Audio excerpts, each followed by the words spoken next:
Buenas tardes. Probablemente, si yo les preguntara, ¿hace cuánto tiempo nosotros, mujeres y hombres, hemos imaginado con el hecho de poder comunicarnos entre nosotros a partir de solamente nuestro pensamiento? O, por ejemplo, jugar un poco a ser Matilda y poder controlar dispositivos, la televisión, que se apague la luz, con el solo hecho de pensar en esos comandos. Desde hace muchísimo tiempo. ¿Y qué sentirían ustedes si yo les dijera que es posible escribir directamente con la mente? Esto lo demostraron investigadores de UC Fidel en San Francisco hace 2 años, donde mediante electrodos implantados en la corteza cerebral de una persona, fueron capaces de decodificar aquellas palabras en un diccionario entre 500 y 1000 palabras que querían ser respondidas ante una pregunta de como, por ejemplo, ¿cómo estás hoy? Fueron capaces de armar frases en tiempo real. De la misma manera, investigadores de la Universidad de Stanford fueron capaces de demostrar que también, utilizando electrodos implantados en la corteza cerebral, podrían decodificar en tiempo real aquellos caracteres de palabras que eran imaginados como si fueran escritos a mano. La caligrafía en tiempo real, de alguna manera. Pero ¿solo es posible entonces ahora comunicarnos utilizando nuestro pensamiento, pero de alguna manera, palabra por palabra, carácter por carácter, y que aparezca esa especie de frase en el monitor de una pantalla? Eso solamente es posible. Ya es bastante fantástico, ¿verdad? Pero este año se fueron un poquito más allá. Los mismos investigadores de la Universidad de San Francisco demostraron que una persona que había perdido su capacidad de habla, mediante electrodos también implantados en la corteza cerebral y también mediante la capacidad de decodificar la intención de habla, no solamente pudieron en tiempo real darle a la persona la posibilidad de comunicación palabra a palabra que aparezca en una pantalla, sino también mediante la síntesis de la voz de esa persona, tomando videos del casamiento de esa persona antes de que pierda su voz. Y no solamente eso, lo sincronizaron en tiempo real con un avatar, con una especie de imagen de esa persona donde se modulaba aquello que se estaba diciendo y reproduciendo en un parlante. Una locura.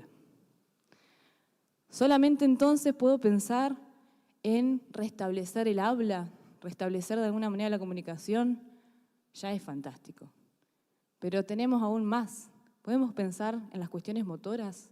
¿Se podrá restablecer la capacidad de caminar? La marcha, que es un patrón muy, pero muy específico que tenemos los seres humanos. ¿Será posible este año también?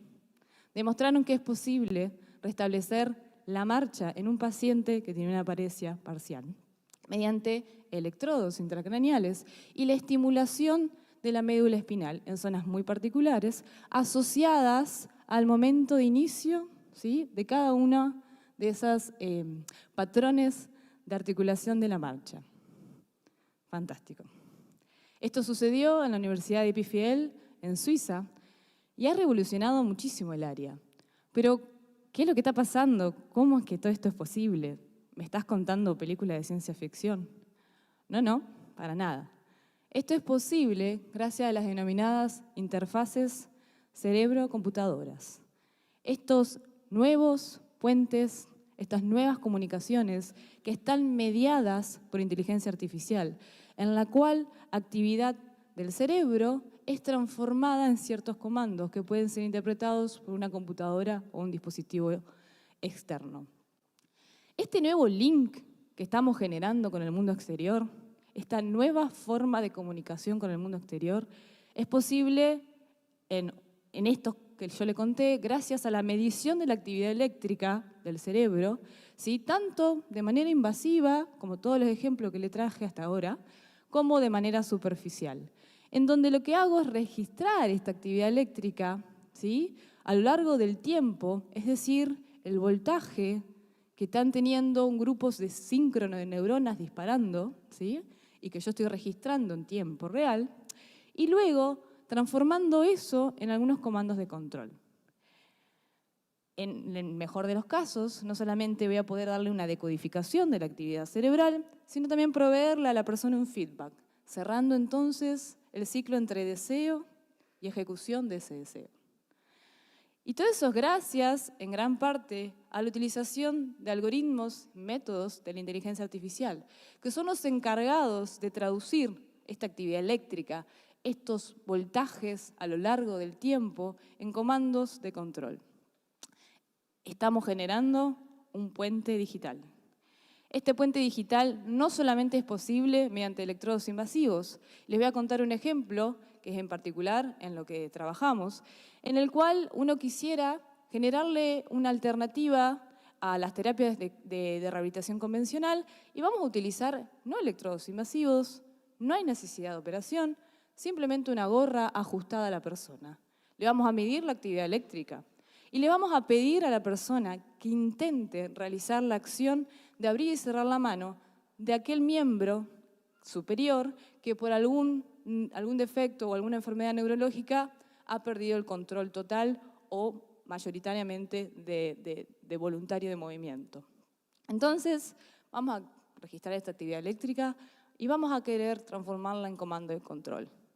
De esta forma, si tenemos un exoesqueleto, ¿sí?, ajustado de manera solidaria al brazo, vamos a poder transformar intención en ejecución de movimiento.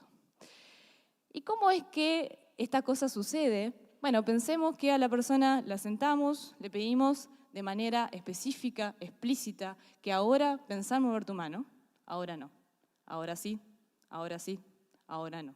¿Sí? Eso es un protocolo de comunicación, que al final del día lo que me va a dar a mí son datos. Datos de actividad eléctrica asociados a dos posibles categorías, mover la mano o no. Eso luego puede utilizar algoritmos de inteligencia artificial, en donde voy a transformar estos pedacitos de señal de actividad eléctrica del cerebro en comando de control, que acá sería si quiere mover, y entonces voy a poder hacer el disparo o el comando de este brazo robótico. Entonces la inteligencia artificial, que es lo que nos trae acá, nos hace de una especie de decodificador de actividad eléctrica. Pero la verdad que esto que yo les conté es literalmente encontrar una aguja en un pajar. Es bastante complicado, sobre todo cuando se trabaja con señales de actividad eléctrica superficial.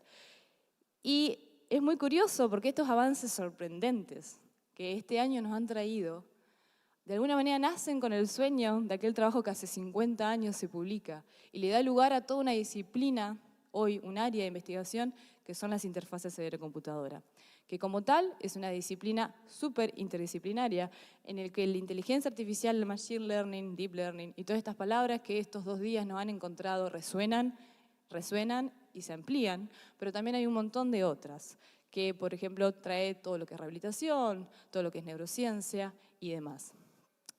Con esta charla simplemente yo le quería contar en pocos minutos que a veces la ciencia ficción está más cerca de lo que creemos y además decirles de que la inteligencia artificial puede estar aplicada a cosas tan increíbles como la decodificación de la actividad cerebral.